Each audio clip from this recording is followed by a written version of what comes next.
just so thankful. The sacrifice that we put in through every single practice, through the all season, it just showed today. And in our grit and our toughness, like at times they feel like they had no momentum, but we shut every single momentum when the fourth down stops, with interceptions. We just always was gonna keep fighting. And the biggest thing I learned today was just sacrificing. So you see me flying around all that, but really that's just because I want to do that for my teammates. I'm still mad at myself because I missed 4 tackles today. I kept count.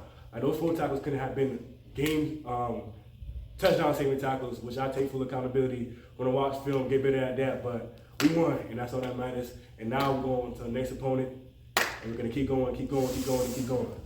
Shamir, just how good does this one feel specifically, knowing what happened last year in Boca? Now you're here, and you guys have the trophy now. I mean, this feels amazing. Last year I didn't get an opportunity. Last year I had a hamstring injury, so it held me out for the FAU game. But now it's actually to be able to be in the game and actually have an impact, which is amazing.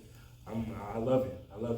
Your interception on that first drive, how do you think that set the tone, not just for the team, but for yourself as an individual? It set the tone as in we could play with anybody, and we coming to play.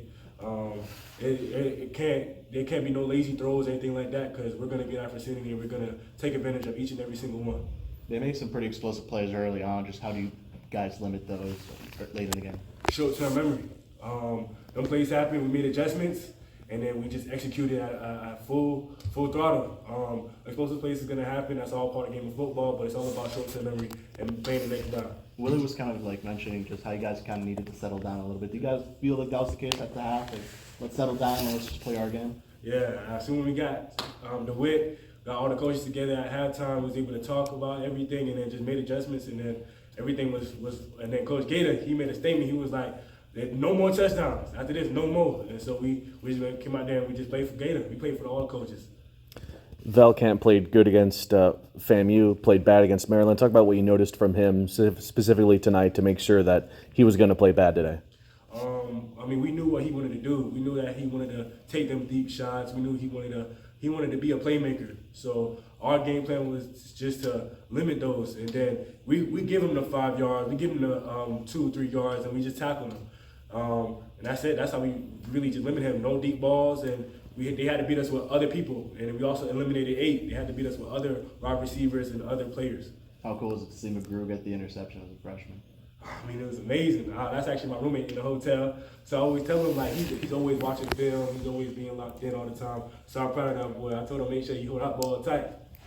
When it comes to this overall group, and you guys' mentality, how did that help you guys, through the early parts of the games, and as FAU was continuously trying to test you guys deep down the field, and you guys started to pick up and have more and more success over the game? Smash mouth football. So we just made sure that every single time we're going to be the more physical team, we're going to be the smarter team, and we're going to make adjustments to anything they throw at us. And then at the end of the day, if something bad happens, like I said, short-term memory, and that's just what we predicate our defense on. Our defense is called Dredge Gang, and we make sure every single play we get out there, we play for each other, and that's really just all about the love. All about the love, sacrificing for one another. How much credit do you give the defensive line for putting the pressure on? Man, I love my D-line. I tell them boys every day I love them. I tell actually the whole team I love them, because it can't be one person.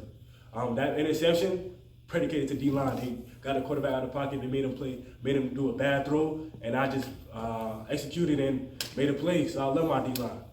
Second game now at Pitbull Stadium where you have to sit around during a rain delay. Just talk about how you and the coaching staff keep the guys motivated, especially like I mentioned earlier, Bethune-Cookman. You already had to deal with this. We built for rain delays.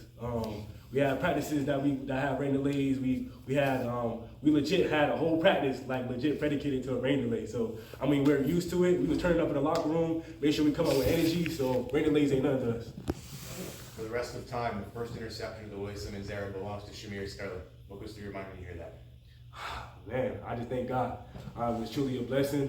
I couldn't do it by myself. I thank my players. I thank my family. I thank for just being able to be in this position. And I'm just thankful and happy for every single thing that happens, good or bad. Because I know when it comes to suffering and when it comes to trials and tribulations and things of that sort, all I do is become stronger. If I come to Shamir with an injured hamstring, I say, hey, you're going to have the first pick. You're going to beat FAU. What are you telling me back then? That's the right now. I mean, just stay on that straight path. Just keep grinding. Just keep grinding. And that's just the product of my grind. That's all.